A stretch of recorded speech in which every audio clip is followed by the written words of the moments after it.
The tangled roots and creepers, the bark preserved as firm as ever, the leaves that decorated, the insects that populated, the feathers having flown then fallen, the fish turned flat.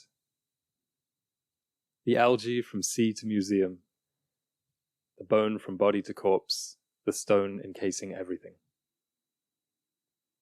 I was kind of struggling there to say the word flat because we obviously have our own individual pronunciation of it that is just instinct to me now, unfortunately. But if I said it on the podcast, people would just think English is my second language, which it isn't.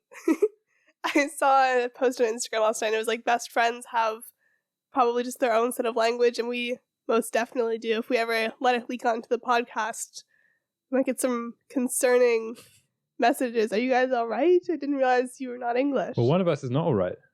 Yeah, one of us is very, very sick. Very sick. So this episode might be a little bit shorter than usual. That's kind of our excuse for that, because Alicia has... Oh no, she doesn't have COVID. I don't have COVID, I have sickness. She has mystery sickness.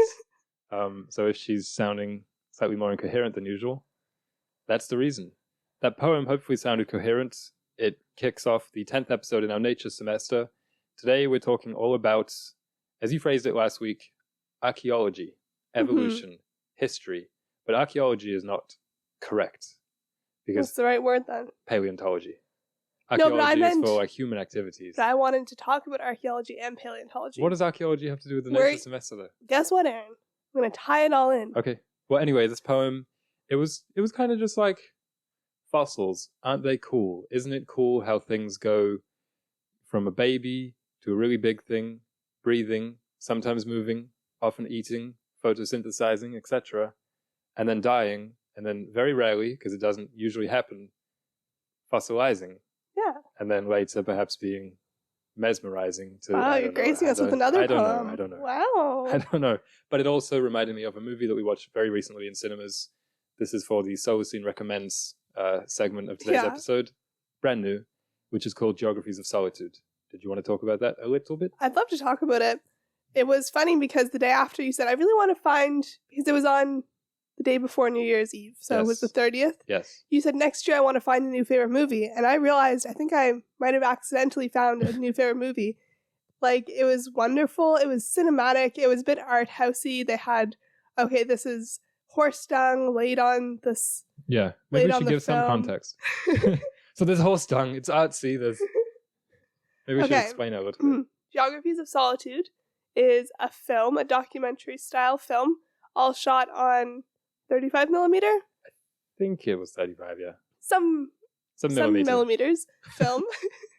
And it is set on an island 140 kilometers off the coast of Nova Scotia, a crescent-shaped island that is, let me get it, 1 mile wide by 40 miles long, and it is home to the Sable Island horses. Yeah, Sable Island is kind of mythological to people who grow up in Nova Scotia. Not sure if people outside of Nova Scotia even know about it, or certainly outside of Canada, but it's just this fairy tale place that's always, well, not always, it's like told to us a couple times in school, like, oh, by the way, there's this idyllic island just off the coast of Nova Scotia. Where no one lives. Well.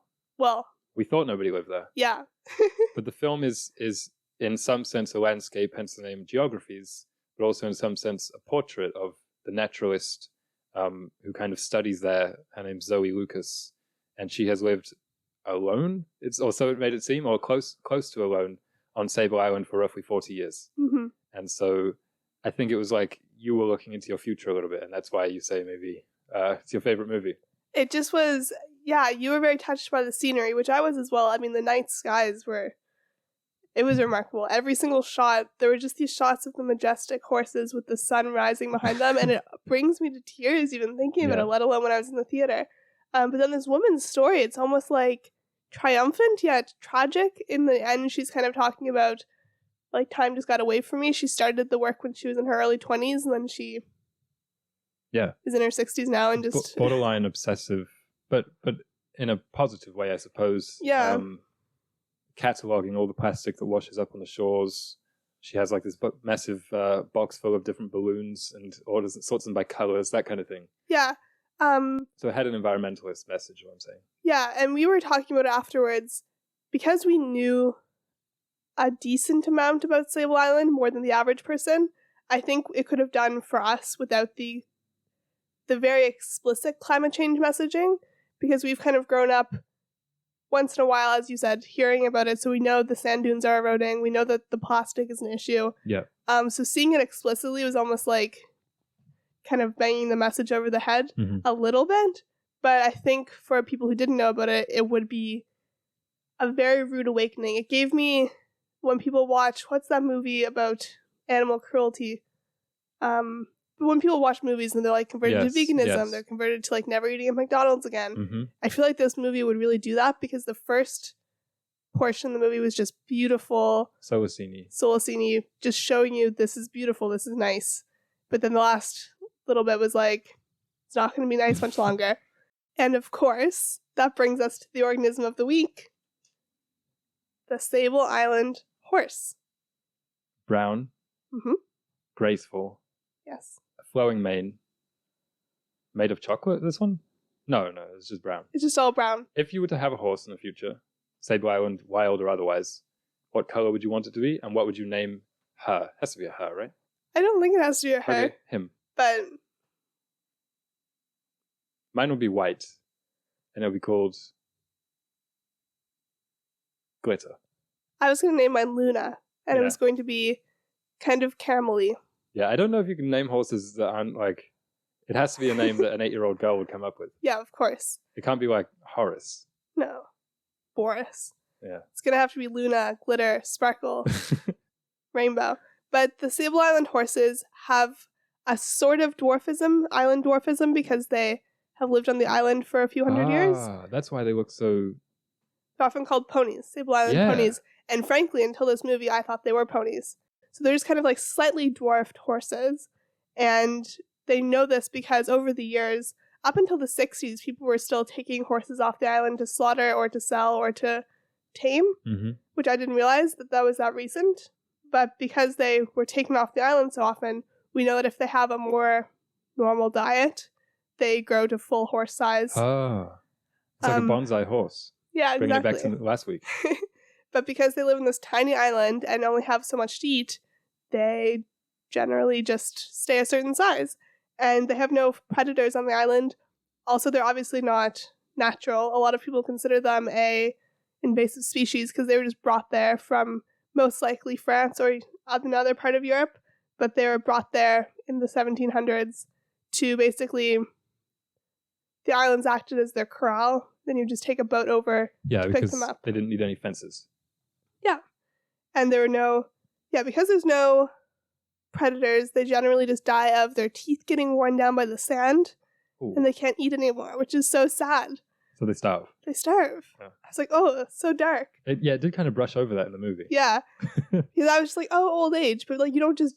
Like, usually there's a cause, and the cause is starvation, which is pretty sad. In the 70s, there were about 300 on the island, but today there's between 450 to 550, depending on the season. There's usually about one death per month, and obviously the population is doing well. It was, in the 60s, preserved by the government as not a national heritage site, but a natural wildlife preserve. Okay. And so there's some people that are still advocating to take the horses off because it's like they have a huge impact on the environment there, and they're not... Well, they're endemic to this place now, but... They're so beautiful, though. They are wonderful. And what else? In the 60s, there was a campaign by school kids to stop slaughtering the horses on the island because they'd been used for dog food up until that point, which is kind of crazy. And it worked. The school kids won. The 8-year-old girls rooting for Sparkle won. And it's been protected ever since. Has there ever been any conflict that you know of between the Sable Island horses and the seals, my other love? No, they don't interact. Oh.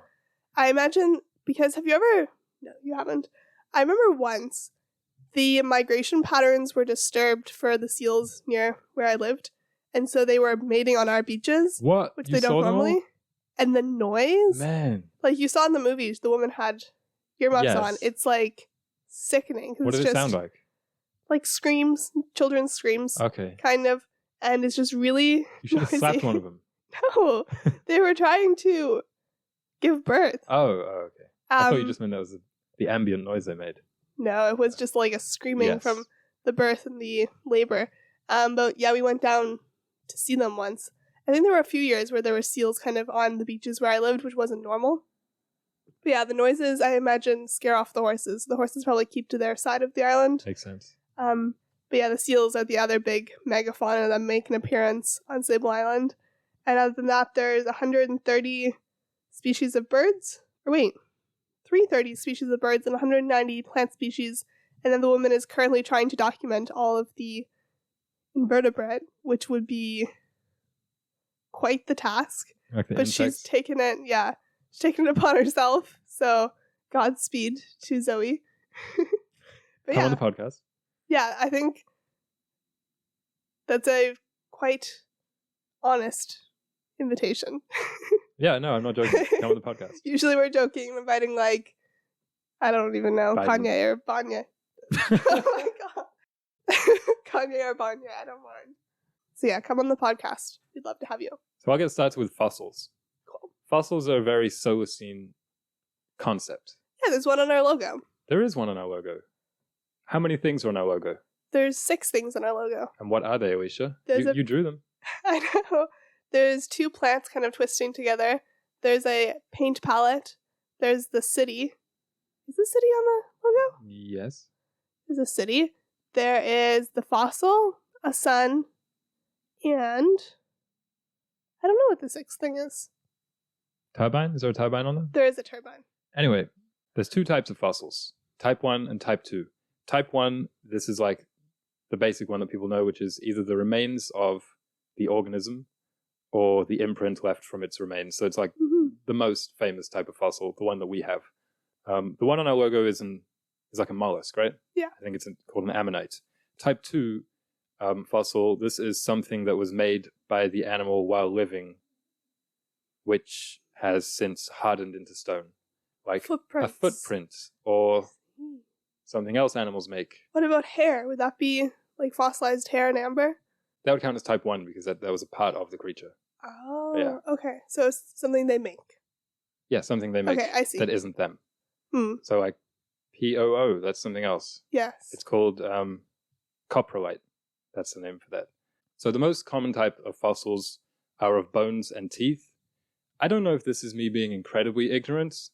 I never went through the mandatory for boys dinosaur phase, but I didn't know that dinosaur bones weren't actually bones. I thought they were all bones, but they're pretty much no bone. Fossils, like that kind of fossil, is like all stone. What? Yeah. So basically it's like a mold where, let's say it's in the right conditions with the sediment and everything. So like a dinosaur dies and all the tissue wears away, all the soft tissue, and it's just a bone left. And then it gets covered up. But then gradually that bone also kind of dissolves essentially, and minerals fill the space. Oh. And there's some dinosaur tissue like DNA left inside. But like it's not just bones. Just a rock. Yeah, it's a Oh rock. my goodness. Well, I mean, I guess it's 10 million years Yeah. or like millions and millions of years ago, so it makes sense that it wouldn't just But be when a I bone. looked this up, all the web pages were like, as we all learned in elementary school, fossils are actually, and I was like, I never learned this. No, I never learned that either. That's really interesting. Yeah, Thank you for enlightening me, Aaron. you're welcome. That's what the Solacene's all about. And that process, it's called mineralization or permineralization. So yeah, it's basically like a mold. Cool. Like, I saw this video, it was like making a mold of Messi's foot. Lionel Messi's foot. Mm-hmm. And I was kind of confused, but like, how would that happen? And he puts his foot in a tub of like sludge. You know what I'm talking about. Yeah, I know. Anyway, you've seen the video. I haven't seen that video, no. Another way of preserving, like there's a permineralization, another process by which fossilization occurs, freezing, Mm-hmm. which is kind of cool. They found like bison. They found a woolly rhino. They found these things usually in like Siberia or the Yukon. Just a couple years ago, they found a big thing in the Yukon. So I think that's another reason we should go there. And there's also just like the casting, which is when things just get impressed on the rock. Mm-hmm. And I think this is also like maybe my favorite type of fossil. Like if we were to ever own a fossil, like one from Animal Crossing, that's what it would be. It would be like a leaf or the Solacene shell, like the ammonite shell just on a rock. Because I think those are cool, and those are the ones I hunted once on a beach. Mhm. And I always talk about that because it was very fun. So some interesting things that have been found because of fossils. There was this huge millipede found in Nova Scotia. It's the first of 2 Nova Scotia connections I have today. It was 7.5 meters. Oh, I don't like that. Yeah, that's how long it used to be. Don't like that. Oh. Humans have been discovering fossils for a very long time. And you mentioned the amber things. Do you like amber? I love amber. I put it on my list of things I liked last week. The list of things you... Oh, the textures. Yeah. Yeah, okay. I didn't know if you just made a list outside of the podcast. So yeah, there was some stats about like humans have been using that as jewelry for like very, very long time. It's like that bone, that was the earliest like ornaments that were used, which is kind of cool. So for something to be classified as a fossil, do you want to guess how old it has to be? Over 100 years old, maybe? No, it's roughly over like 10,000 years old. Really? Yeah. So otherwise it's just 12,000. So pretty much it's the start of the Holocene, the current epoch. And again, like earlier I mentioned fossils, it's a very Solacene concept. Why? I had because a few connections. Solacene's in the future. Yeah, so that's true. Let's talk about that. So it's, to us, very implicit perhaps, but what I think the connection is that fossils and artifacts that you might find from past societies or from past plants, one, as you mentioned, the millipede, it makes you marvel at the power and grandeur of nature. I mean, if you don't see a huge whale hanging or dinosaur bones assembled in a museum, it's like you have the idea of how big they were, but then when you see it, like all laid out, it really makes you respect and kind of beholden to like nature as the power that it is. I also think the reason that fossils are so important is because dinosaurs, the reason that they're so fascinating to kids is like they're extinct. Yeah. And they didn't just go out calmly, they went out with a bang. Fiery blaze. But I think a connection to the work we're trying to do is for 10 million years before the asteroid, the populations were declining due to overpopulation and a bunch of different reasons. So like just natural climate change was impacting them, it was getting too warm and so on. That was 10 million years. Whereas in about 1,000 years, 100, yeah. Yeah, I feel like 1,000 is too much. But since the Industrial Revolution, which is a tiny time period, we have triggered a mass extinction, which is just so unnatural compared to the 10 million mass extinctions that have been happening in the past. Yeah, I was basically thinking that learning like time frames, even understanding these numbers, it's kind of like when people talk about money and they'll be like, well, we think millions a lot, but a billion is like, you could count, one number every second and you wouldn't reach a billion. When people talk about it like that, it's like, yeah, we get it. It's a lot. But with time, I feel like it's a lot harder to consider that. And maybe most people off the top of their heads wouldn't be able to tell you how old is the planet? How old is the species? When was that big asteroid? When were these dinosaurs? So I think learning those time frames from a young age gives you more of a perspective geared towards sustainability in general, actually. Yeah. But also it's just like fossil fuels. How old is that coal? Like when was it made? Like you get more of an appreciation, I suppose. Like this old growth forest, what does that mean? It kind of informs your decision making to an extent. And I also think, as you said, it contextualizes human impact. Like when you learn about previous mass extinctions and stuff like that. Yeah, certainly. And it makes you feel kind of bad. Yeah. But in a cool way, because you're looking at a dinosaur and you're like, oh, darn. Rest in peace. Yeah. Pieces. I also think that you talked about the wonder, like the millipede. We talk a lot about the frontier, like restoring the frontier mindset, the wilderness to an extent in the Solacene. But we're also not going to just forget everything that we know about, about the current biosphere. In fact, we're going to be learning more and more. So in that regard, there'll be less of a scientific frontier all the time. And we're also going to be like exploring space and like all that fun stuff. So I think that the distant paleontological past, whatever, like that field is in a sense a frontier, because we don't know much. We know a lot what's going on today, but we don't know much about what's happening in the distant past.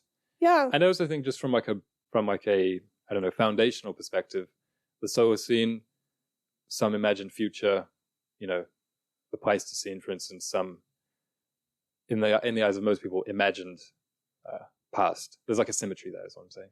Yeah, and this is where I'm going to get into archaeology a little bit, is that up until very, very recently, like 5-10 years, we've been modeling climate situations. It's like, if we do this, we're going to have a disaster. If we do this, it's going to be 1 degree of warming and so on. But it wouldn't be contextualized in like the human realm. It would just be like the rains are going to come, the water's going to rise. But we literally have all these examples of smaller scale changes all throughout human and natural history that can be highly informative to our response and give life to these models of like, okay, when Easter Island, they overfarmed and the land was so depleted that everyone died off or had to escape.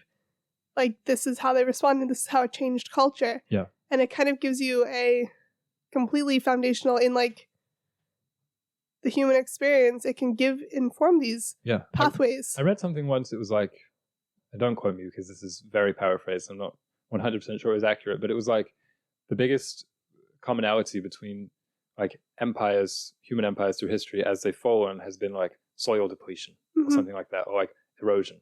Yeah. Which is kind of funny. So it's often seen as, society and human nature are the driving causes of these societies falling. Yeah. Up and downs. Yeah. But really, it's going to all be informed by nature. But the way we tell it in stories and we mythologize it is going to be very human-centric because we don't have they didn't have the words and the numbers to back up, okay, also, the soil was depleted. As we talked about a lot in the storytelling semester, humans make for much better stories than do soils. Yeah, exactly. But then when we were in Delphi, it's like, well, there was this landslide that covered all of their stuff. It's like, how did they react? And how did they adapt to these like kind of horrible environmental conditions? And then if you're exposed to these stories and like true stories, you can then form your own opinions. Hope that was coherent. Yeah. I was thinking of like a Jerry Seinfeld bit about dinosaurs. Okay. Not to just completely disregard everything you said. We can add on to that. But it was like, why do dinosaurs always roam? Because I feel like that's what always people say. It's like back when dinosaurs roamed the earth. Yeah, there's never any other verb there. Yeah, I don't know why they always roam. Back when they roamed the earth. And I feel like they roam more than other creatures. Yeah. It's like alligators prowl, dinosaurs roam. Yeah. Gone to something there.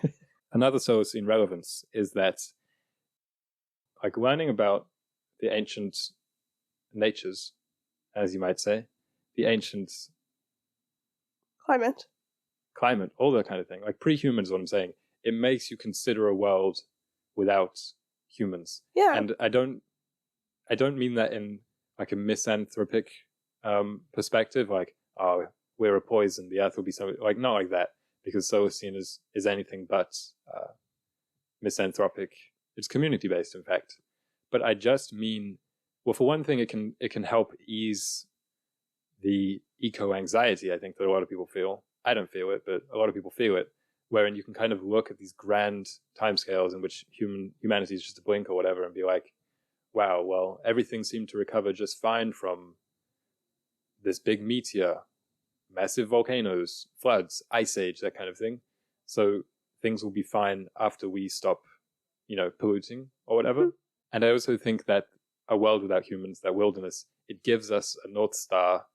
However, like, obviously it's unattainable, but, a North Star to try and restore wilderness to, basically. Yeah.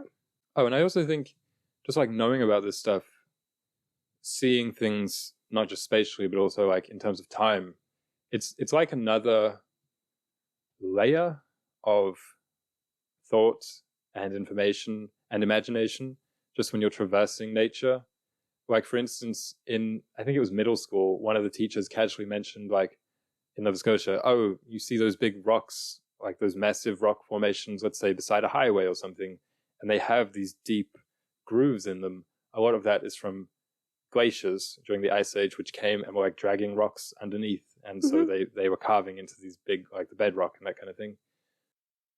And that weirdly stuck with me. So now, like, every time I identify one of those in Nova Scotia, I'm like, oh, that's from that. Kind of cool.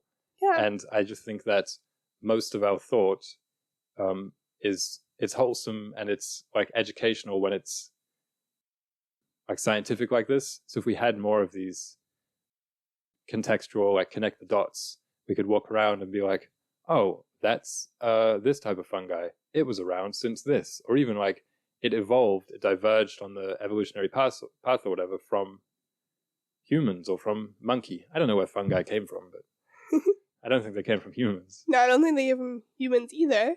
But You know that's what I'm talking definitely about. interesting. Like at one point, we shared a common branch, though, right? Yeah. I think contextualizing things in the evolutionary history is really inspiring for people to be a bit more reverent to the nature of, like, yeah, this tree is literally... Tree rings, that's another one. Like, Yeah. it's a common one. Everybody knows about it. They're like, oh, tree rings, they do this every, when they're growing. And it's a cool thing because you talk about it. Yeah. Oh, did you know about tree rings? It's pretty neat. Also, next week we should talk about nature-based practices of humans that have gone out of style that we can bring back for the Solacene, like not inventing new ones, but things that we used to do. They were beautiful, sustainable, tactile, maybe all three, that we don't do now, and bring them back for the Solacene. Yeah, I like that. I was going to talk a bit about museums and how it's like, oh, they just would use these cool long pipes to track the water from here to here. It's like these very natural processes that were like slightly augmented by human intuition that we can see displayed in museums. What do you mean, tracking the water pipes? I just made that up. I don't know. But it's like how okay. civilizations have been like engineering, and I was thinking of kind of irrigation systems that are very old. How people have been living harmoniously with nature, but not just like in harmony with nature as in they're just out in the woods with nothing. Like they've been building things and creating things out of clay or out of wood to help augment the human experience. And it lasted for many, many years. Exactly. It's like when we were in this museum, there was like prehistoric artifacts, and it's just like in your mind, you're like, oh, prehistoric. But then when you see the actual time frame, it's like, that's just 15,000 years ago. Like, that doesn't even make any sense. And I was reading a book on the history of God and divinities in society, and it's like, some of this art is just older than I can even conceptualize within caves, and there's these like religious passageways that had been carved into mountains, and it's like, people have been doing these things for so long without the help of AI or without the help of plastics or motors. It's like we are very powerful people, but we kind of don't give ourselves enough credit because we have so many easier ways to do things. Good point. I was thinking in the Solacene about how kids have like the Boy Scouts, the Girl Guides, as we talked about them. I don't remember what you renamed them. It was something cool though, something quirky. Like adults should do that kind of thing. I feel like it's viewed as kind of lame in today's culture for an adult to be like, I'm in a bird watching club. But really, it's kind of cool. I think it's pretty cool. So I was thinking about that from like a paleontology or even archaeology perspective, where it's like you have your geology club that you're going to go meet with, and maybe you search for fossils. Obviously, this is very like location dependent, but I was just trying to think of ways that this field has a presence in the Solacene. So it's like you can go on field trips. You can use your little dentistry tools to like scrape away at the rocks and stuff. Yeah. Or you could just be that guy who can identify different rocks. Yeah. And it's like you have a collection of quartz. You know what I mean? Like I feel like that was that kid, but it's hard to find them in adulthood. Or like geodes. They have a whole room full of geodes. Mm-hmm. And you don't really know why, but they're nice. So it's like geodes. I was also thinking that people could be maybe a little bit more attentive with regards to like scientific developments in this. So I was reading about carbon dating, and it's like there's just been some giant like recalibrations because of breakthroughs in the technology or something like that, where basically a lot of fossils that they thought were this old is actually this old, like slightly younger, or maybe slightly older, but I think slightly younger. But in any case, like these kind of things, we're not really aware of them happening. And you might say, well, why should we care? But really, it's about as relevant to our daily life as is like most of the celebrity stuff that people read about, or like even most of the politics that people read about. Yeah. So I think if we were kind of in the Solacene, periodically checking up on science journal or like Nature instead of, or in correspondence with the New York Times, something like that. Yeah. And obviously I think in the cool Solacene like tech museum, there's augmented reality and virtual reality, like prehistoric tours. Yeah. So you can go and fly with a pterodactyl. You can roam with the dinosaurs. Yeah, that's what it would be called, roaming with the dinosaurs. Man, that's original. Yeah. I only had one more thing I wanted to talk about in the context of archaeology and paleontology this episode, is that, I was kind of getting to it before, but that every object has a natural history. It's like, and in the Solacene, I think that'll be a lot more, we're just aware of it. It's like, yeah, this microphone has a natural history in that it came all from the earth. Like, we have separated ourselves so far from nature that we don't appreciate the fact that metals are natural. And plastics are, like, as you said last week, technically natural. Like, they come from the oil, which came from the dinosaurs. And I think in the meantime, between now and the Solacene, educating people on that through museums and through education is really useful. And museums are at the forefront of climate education today because they have so many cool, engaging things, whereas classrooms or even TV shows don't have that capacity. Well, TV shows are indoors, like you're sitting down indoors. Museums, you're moving around. Kind of resembles nature on the inside, just like a Willy Wonka's version of nature. It's kind of what it is. Yeah, and it makes you ask questions. There was a industrial museum by my house, and it's like, I don't like cars, as everyone knows, but it made me ask questions about these cars and how they worked so long ago in the trains, and it was just, it made you think, well, where did they get this metal from back then? And it's like, well, they would mine it. It's like, well, how would they mine it? And it was just, it would make you ask questions in a way that seeing a car on the street or seeing a old train in a movie wouldn't. And I think that's really important in fighting climate change, is like contextualizing everything in climate. And not in like an annoying way of like, someone's eating their breakfast, and you're like, well, you know that was imported from here and here and here. It's like... But also, it doesn't have to be just explicit education. Like, I think museums are great, but also much of that just comes from being. It just comes from growing up in a world where you see a table being made in your town, and then yourself eating on that table, and then you naturally know, if not the exact tree, roughly the forest where the table came from. Like, we have no idea for hours. That kind of thing. Yeah. I have 4 more things to talk about. Okay. So the first one I was kind of curious about, again, kind of showing my ignorance, but that's what I do on this podcast, is Solacene. What does that refer to? It's a good question. What do you think? Well, I know what it refers to. Okay. We like the different epochs, the Holocene, the Pleistocene, the Cretaceous period, and so on. And so... That's a period, though. Okay. Sorry. Basically, I listed out the things like kingdom, phylum, class, order, family, genus, species, but for time periods, geological time periods. Yeah. Do you want to guess what the biggest one is called? Like, for the biggest amount of time? I don't know. You tell me. Eon. An eon. Okay. Then there's an era. Then there's a period. Cretaceous, Cretaceous, as you like to say. Then there's an epoch, our current one being the Holocene. I don't really like that Anthropocene. Like, that's not real, right? That's just like a cultural thing. When I looked it up, it said, like, there's debate between science, and I was like, there's no debate. It's just like, BuzzFeed wants to call it Anthropocene. Scientists know what it actually is. Because the Holocene is, like, in its infancy. Yeah, it's like a couple thousand years old. A couple thousand? Well, tell me. It's like 11,700 years ago. Okay. So, as you say, it followed the Pleistocene, and specifically is marked by, like, the end of the last glacial period. So very, very young in terms of... Epochs. Yeah, it's young. And then there's a sub-epoch, and then there's an age. Okay. I think those two might be slightly synonymous, but... and the current age is called the Megalaean age. So that's like, when are we living? Megalaean age, like that's what you'd say. Cool. And that's roughly like the last 4,200 years. It started with like a big 2-century drought or something like that. So Solacene, next epoch, but hopefully it won't take that long to reach there. We're not scientists. It's a nice name. Yeah, we took the ending of the epoch Holocene and then add sola because it's sun, solar, green. I feel like it's not that deep that it needs to be explained that much. Also, I was curious about who is naming all this, like who is numbering it, and it's the International Commission on Stratigraphy.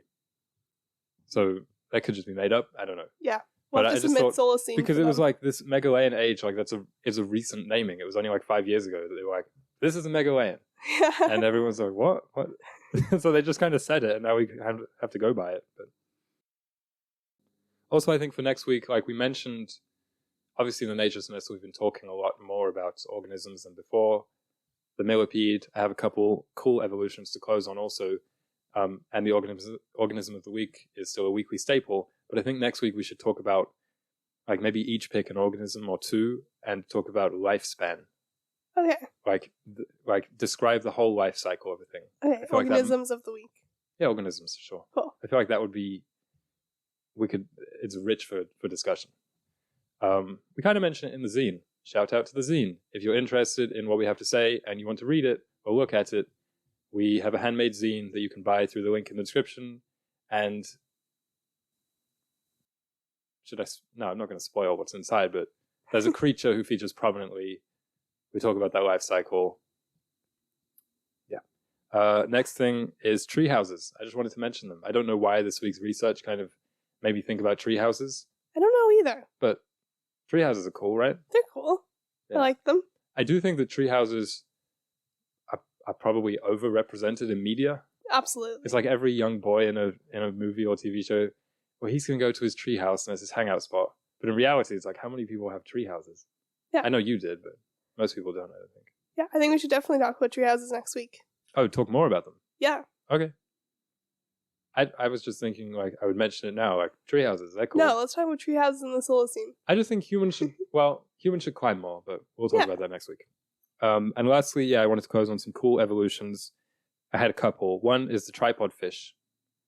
So it's a deep sea fish, which has like this bony, it's just called like a bony protrusion. I didn't really want to know much more about that, but it looks like this big stick basically coming out the underside of it, and it anchors this into the sand, into the ocean floor. And then when the current comes, it's anchored so it stays in spots, opens its mouth and catches all the prey that are caught in the current. Why not? Thought that was kind of cool. It's very cool. And the second one is the spotted salamander, Nova Scotian. And it also has a Nova Scotian connection because its evolution was found by a scientist at Dalhousie University. Wow. Shout out to the institution that gave us an undergrad. Basically, the spotted salamander, they lay their eggs in ponds, but they prefer ponds that don't have fish or don't have many fish. Understandable. Because obviously they're going to eat the eggs. But the problem with such ponds is that basically the fewer fish there are, in general, the less oxygen there is. So, do you know this? Do you know what I'm about to say? No, you go for it. Okay. It's just you were going like, like you were kind of like waiting for me to make a mistake, and then you'd be like, oh, actually, it's this. But the embryos, the eggs, have a symbiotic relationship with algae. So basically, algae, of course, is photosynthetic. So it produces photosynthesis for the eggs, while the eggs give them like waste, or like some of the nitrogen from their waste and CO2 and that kind of thing. But the algae lives inside the cell of the egg. Wow. So it's kind of like an animal that does photosynthesis because it's inside it. That's really cool. Yeah. And also, they're not sure how the algae gets in there, but they found some in the mothers. Yeah. So they think it's like passed through like that. It's really interesting. That is cool, right? Yeah. Sounds like a Pokemon thing. I was going to mention a Pokemon evolution and just slip it in. No. You're like, oh, when Squirtle turns into Blastoise, but I feel like that would have been too childish. Maybe me mentioning it is already, it's already done that. Oh, do you want to know where they live? The algae is found in the cell, like location-wise. You tell me. Beside the mitochondria. They're just neighbors? Yeah.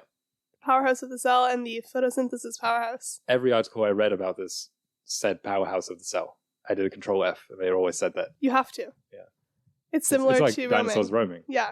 Dinosaurs roam, mitochondria, powerhouses. So yeah, that was the three things. Just one final note that I read. I was looking at like quotes about paleontology or quotes about fossils online, and I found this thing which says, I'll just read it and then that'll be the close of the episode. Sounds good. So it's advice from a fossil. Stay rock solid. Learn from the past. Don't fall apart under pressure. It's okay to be sedimental. Make a good impression.